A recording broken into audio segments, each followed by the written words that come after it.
નમસ્કાર, આપ જોઈ રહ્યા છો નેશન પ્લસ ન્યૂઝ. હું છું આપની સાથે હેતલ ભગત. આજ રોજ વડોદરા મહાનગર ભારતીય જનતા પાર્ટી દ્વારા યુવા સંમેલનનું આયોજન કરવામાં આવ્યું હતું. બંધારણના ઘડવૈયા ભારત રત્ન ડોક્ટર ભીમરાવ આંબેડકરનું ભારતના વિકાસમાં અનન્ય યોગદાન રહ્યું છે, ત્યારે યુવા પેઢી પણ ડોક્ટર ભીમરાવ આંબેડકરના પ્રયત્નોથી વાકેફ થાય એવા શુભ હેતુથી doctor Mrinalini Devi Puwar faculty of family and community science hall ખાતે આયોજિત આ કાર્યક્રમના અધ્યક્ષ સ્થાને પોરબંદર જિલ્લાના પ્રભારી પ્રદીપ ખીમાની અને પંચમહાલ જિલ્લાના મહામંત્રી કુલદીપસિંહ સોલંકી ઉપસ્થિત રહ્યા હતા. વડોદરા શહેર ભાજપના અધ્યક્ષ ડોક્ટર જયપ્રકાશ સોનીની વિશેષ ઉપસ્થિતિમાં આયોજિત આ કાર્યક્રમમાં ડેપ્યુટી મેયર ચિરાગ બારોટ, સ્થાયી સમિતિ ચેરમેન ડોક્ટર શીતલ મિસ્ત્રી, મહામંત્રી રાકેશ સેવક, સત્યેન કુલાબકર સહિત યુવા મોરચાના અને વિવિધ મોરચાના અધ્યક્ષો અને કાર્યકરો પણ ઉપસ્થિત રહ્યા હતા.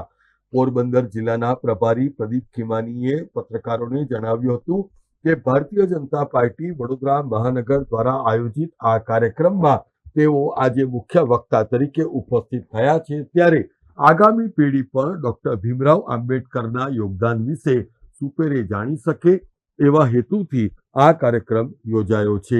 આજરોજ વડોદરા મુકામે મહાનગર ભારતીય જનતા પાર્ટીના ઉપક્રમે યુવા સંમેલનનું આયોજન કરવામાં આવ્યું છે, ત્યારે હું પ્રદીપ ખીમાણી અને મારી સાથે ગોધરાથી આવેલા કુલદીપસિંહ સોલંકી બંને ડૉક્ટર બાબા સાહેબ આંબેડકરને કોંગ્રેસે કેવી રીતે અન્યાય કર્યો, ભારતીય જનતા પાર્ટીની કેન્દ્રમાં નરેન્દ્રભાઈ મોદીની સરકારે બાબા સાહેબની યાદ ચિરંજીવી રહે એ માટે કેવા પ્રયાસો કર્યા એ અમે યુવાનોને આજે કહેવાના છીએ.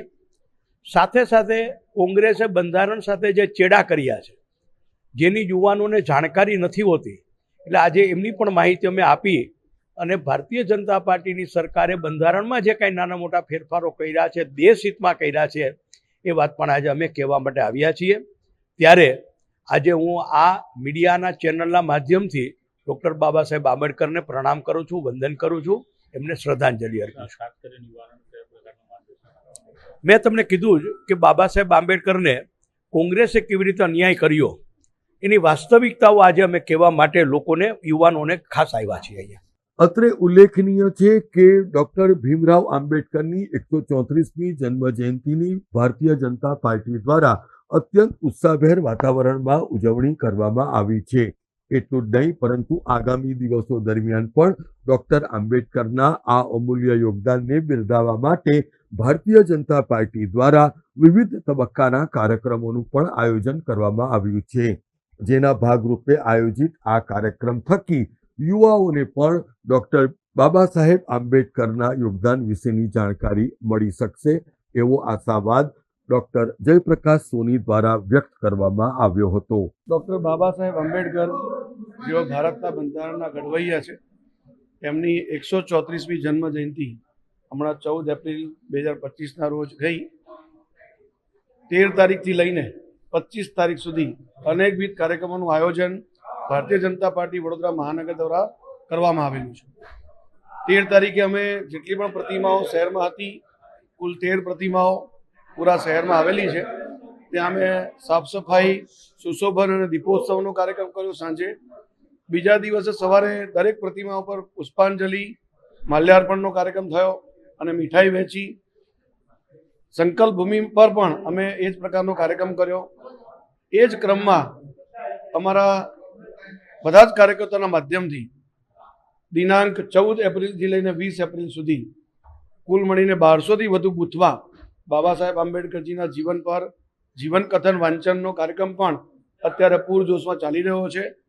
કરીબન 1200 બૂથ પર આ કાર્યક્રમ થવાનો છે, જેનાથી એમના જીવન અને એમના સંદેશ, એની માહિતી નાનામાં નાના કાર્યકર્તા, નાનામાં નાના લોકો સુધી પહોંચે એ પ્રકારનો એક પ્રયાસ છે. એ જ ક્રમમાં આજે અહીંયા MS યુનિવર્સિટીની ફેકલ્ટી ઓફ ફેમિલી કમ્યુનિટી સાયન્સમાં ઓડિટોરિયમમાં યુવા સંમેલન, એટલે કે યુવાનોને પણ બાબા સાહેબ આંબેડકરજી અને સંવિધાન આ બંને વિષયો લઈને 2 પ્રદેશના વક્તા આવેલા છે. એમના માધ્યમથી એમના જીવન પર પણ અને સાથે સાથે સંવિધાન પર પણ વક્તવ્યો થવાના છે અને ખૂબ મોટી સંખ્યામાં યુવાનો અહીં ઉપસ્થિત છે. આ જ ક્રમમાં આગળ 24 તારીખે પ્રબુદ્ધ નાગરિકોનો પણ એક સંમેલન થવાનું છે. આ રીતે બાબા સાહેબ આંબેડકરજી અને સંવિધાન આ વિષયને લઈને ભારતીય જનતા પાર્ટી વડોદરા મહાનગર દ્વારા અનેકવિધ કાર્યક્રમનું આયોજિત કરવામાં આવ્યા છે. સૌ લોકોને વિનંતી છે કે આપણે આ કાર્યક્રમને જાણીએ, માણીએ અને બાબા સાહેબના જે જીવન સંદેશ છે, સામાજિક સમરસતા, સમાનતા અને સૌહાર્દતાને આપણે સ્વીકારીએ. ધન્યવાદ. કેમેરામેન નવનીત પરમાર સાથે Satyam Nevaskar, Nation Plus News, Vadodara. સમાચારોના સતત અપડેટ મેળવવા માટે અમારી નેશન પ્લસ ન્યૂઝની યુટ્યુબ ચેનલને સબસ્ક્રાઇબ કરો, બેલ આઇકન દબાવો અને જોડાયેલા રહો ફેસબુક, ઇન્સ્ટાગ્રામ અને ટ્વિટર પર.